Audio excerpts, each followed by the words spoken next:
is really giving them a thorough going over. Are all judges that thorough? It's very important that all the attributes are examined. Teeth, eyes, ears, Ouch. gums. Am I seeing right? Why do they have them run away from them and then back up? What's the point of that? What are they looking for? They're looking for the gait and movement of the dog, and it's very important to see the small angles. Now, what is that? That's a bloodhound, isn't it? I'd say maybe in 2 to 3 years this could be a champion, but I just think it may be a tad immature for this year. Just trying to get a little playing time in. Great people. They are great people.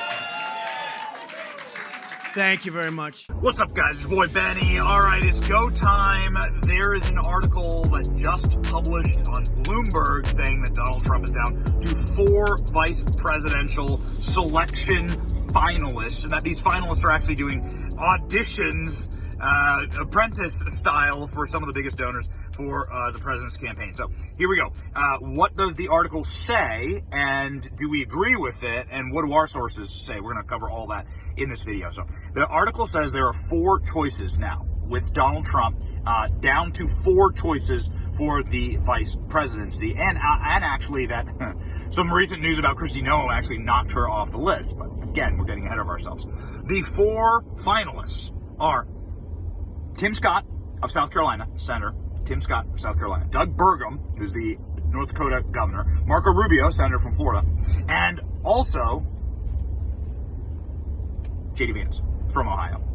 So these are, I think, all good candidates. Now, you'll know, if you follow this channel, that I really liked Vivek for a VP selection, okay? So I'm going to straight up lay my cards down there and say this is something that I wanted. I saw a lot of value in that.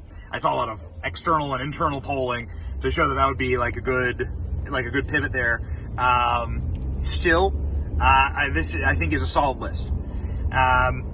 So let's begin with Tim Scott. All right. So Tim Scott is senator from South Carolina. Has been a pretty staunch Donald Trump ally. Is, I would say, very mild when it comes to his politics. Is certainly like a more of a Senate centrist, right? Has never really been out front on any hot issues, but still is relatively dynamic, and is somebody that Donald Trump talked about really, really kindly when he was in South Carolina. Tim Scott was in the front row. Tim Scott's been sort of like auditioning for this for quite a while. Here's Donald Trump in South Carolina saying, hey, this Tim Scott guy, I like this guy. When Biden ran, he pledged he was going to pick a female vice president in 2020.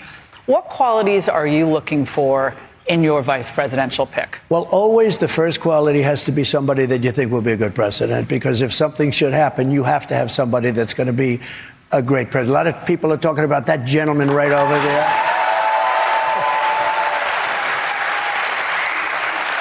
And he's been so great. He's been such a great advocate. I have to say, this is in a very positive way, Tim Scott. He has been much better for me than he was for himself. I watched his campaign, and he doesn't like talking about himself, but boy, does he talk about Trump. And I said, I called him. I said, Tim, you're better for me than you were for yourself. But he's fantastic, and he's a fantastic person. Someone who can step into the role. Most importantly, you have to view that. Also in New Hampshire, before the New Hampshire primaries, Tim Scott, who did run for president, right? So Tim Scott did run for president here in 2024. In New Hampshire, Tim Scott is straight up grabbing the microphone saying how much he loves Donald Trump. Like, literally, I just love you, man. Did you ever think that she actually appointed you, Tim? And think of it, appointed, and you're the senator of his state, and she endorsed me. You must really hate her. No, it's a shame. It's a shame. Uh-oh. I just love you. No, that's why he's a great politician. I think the value, obviously, of this pick would be to consolidate some of that, some of the erosion that Joe Biden has with the working class, right, with minority communities, and so forth.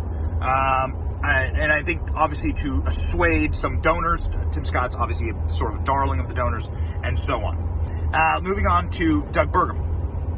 Doug Burgum, like, literally know virtually nothing about the guy. He was a tech CEO, he's a successful businessman, and he's a successful governor, and he's great. But I think he's not what you want here, right? I think it's like kind of the boring chief of staff guy. This is not like, this is not a motivator for anyone, myself included. And moving on to JD Vance, I really like JD Vance. We know JD Vance, met JD Vance before a couple times, worked with him on some stuff. I'm a huge fan of JD Vance. He is fresh into the Senate. He's not been in the Senate for very long. He's only been in the Senate a few years, like 2 years. I think that he's got a really excellent. I think he's done an excellent job in the Senate, and I'd like to see him stay there. To be quite honest with you, like I see the value in it. I get it. He's very much the type of populist, type of like intellectual populist that could really like help shore up a bit of the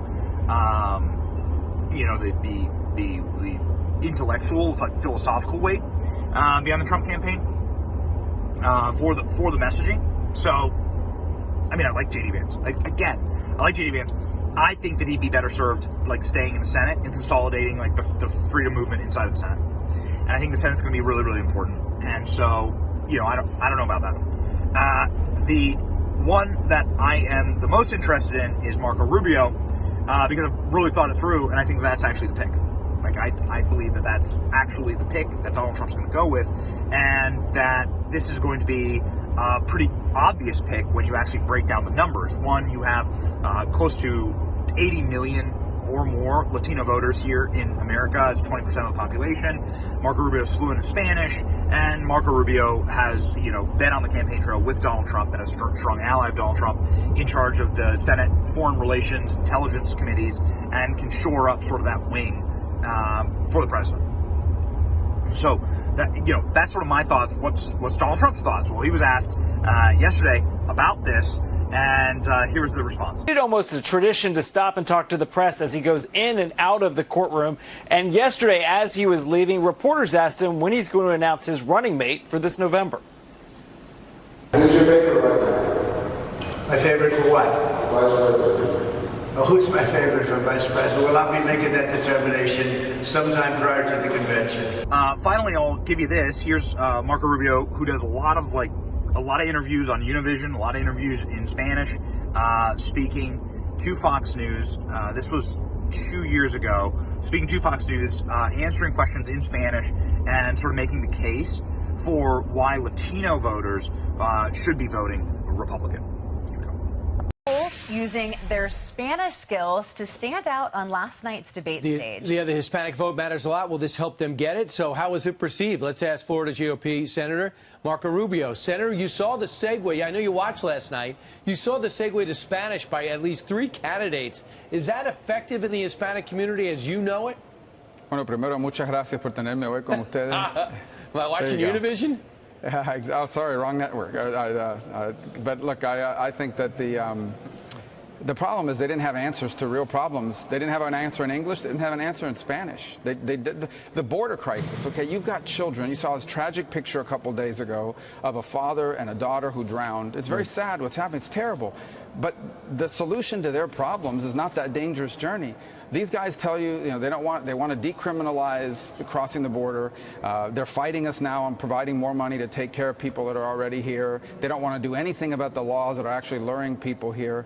But they don't have any answers for how to fix it. They don't have any answers for how to fix it. They didn't have an answer in English. They don't have an answer in Spanish. And by the way, I find it ironic. They're in Miami having this debate. Not a single question was asked, and not a single candidate tried to interject anything about Latin America, not about Cuba, not about the crisis and terrible tragedy in Venezuela, or the horrible things that are happening in Nicaragua. I think it tells you they just honestly don't care or aren't comfortable talking about those issues. I thought that was enlightening. Well,